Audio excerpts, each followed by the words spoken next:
Good morning guys. Ngayon magluluto tayo ng lunch namin. Magluluto ako ng prawn siguro guys. Prawn na lang.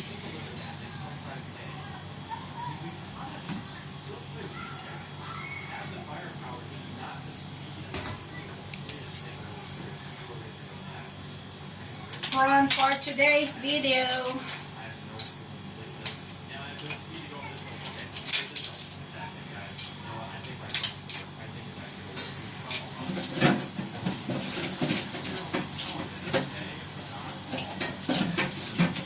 Maganda rin pala itong non-stick pan na to guys. Ayan, ganito.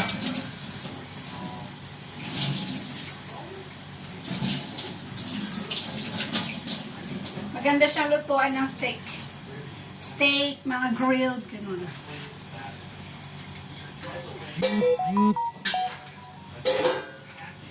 Pero ngayon, gagamitin ko ang aking kawali. Kanina pa itong aking prawn guys. Pero hindi ko siya binasa ng tubig. Kaya still fresh. Still fresh pa rin siya. Kung gusto nyo manatiling fresh ang inyong prawn galing market, huwag nyo basahin ng tubig. So ilalagay ko siya sa fridge na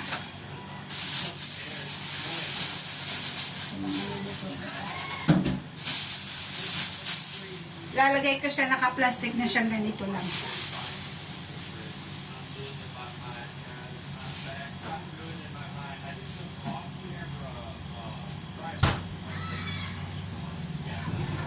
Huwag niyo siyang hugasan.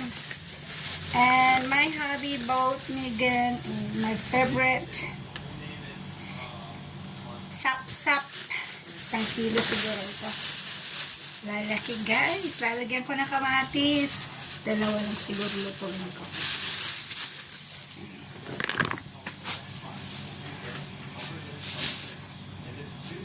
Sila di kumakain ng sipod. Ako lang ang lumalamon. So,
ganyan.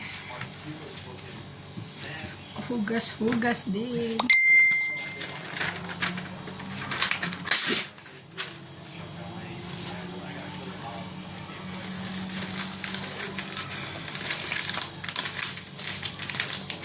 Guys, ngayong mga napansin ko ngayong araw.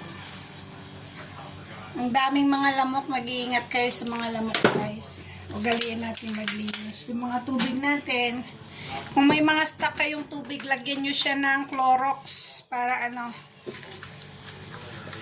hindi mas itlugan ng mga lamok.